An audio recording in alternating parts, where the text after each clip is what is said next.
Assalamu alaikum. I'm Sarfaraz Juma and I'm 35 years old and I run a software company in the UK. My journey hasn't been straightforward, so let me walk you through it.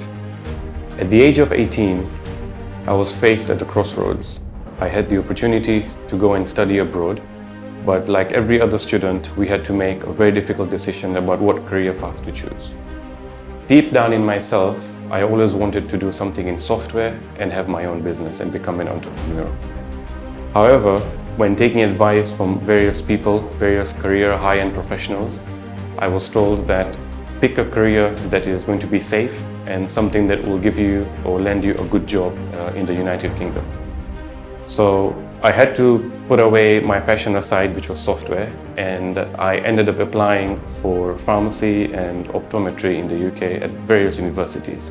By the age of 24, I qualified as a pharmacist and I landed a job as a manager in a community pharmacy. That job was very stable for me. I could choose my own working hours, I could take my own holidays. I had very little pressure from my boss and I ran the way I wanted it as long as we performed well. But the itch to do something in software and have my own business always remained. So when I was 27 years old, I decided or identified a gap in the market where I could build a software for the pharmacies in the UK. So during the daytime I was working as a manager, and at night I started building my software with the tech team in India.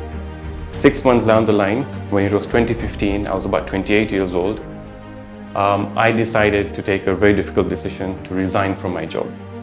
Starting a business from scratch is no cakewalk. You will face lots of rejections from many people. Some will tell you it will work out, some tell you it won't work out. But as long as you believe in yourself that you will build a good product which will serve your customer base, then you should go for it.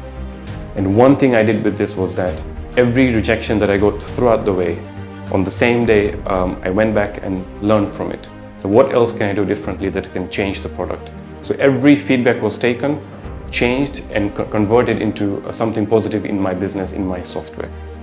Fast forward today, we are now the market leader in the country. We serve several pharmacies in the UK who use our software. And one of the key things that has helped me in this business is, one, I'm my own boss. I can decide my own working hours. And most importantly, it's not always about profits. It's about trying to regain the time so that you can spend with your family and friends. So what are the 3 things I would like you to take away from this? Number 1, if you have a passion in mind or something you would like to do, start talking to people who have achieved that level of success. Speak to them and get advice and learn from them. Number 2, expose yourself from different areas of field. So for example, if you want to do something in science, go spend some time working in a pharmacy or optometry or in the hospital. You will learn different things. And if you want to do something to do with business and entrepreneur, then speak to high-level people who have done really well in the business in their career. Understand what they give you, because their advice might be very different to someone who has been working as a professional his lifetime. And finally, the last thing is always keep up with technology. It changes every year, new things come up. You need to embrace it so that you can make use of that technology in whatever industry or field you go with. Remember, life is an open field. Embrace the detours. One day it will lead you to your own success story.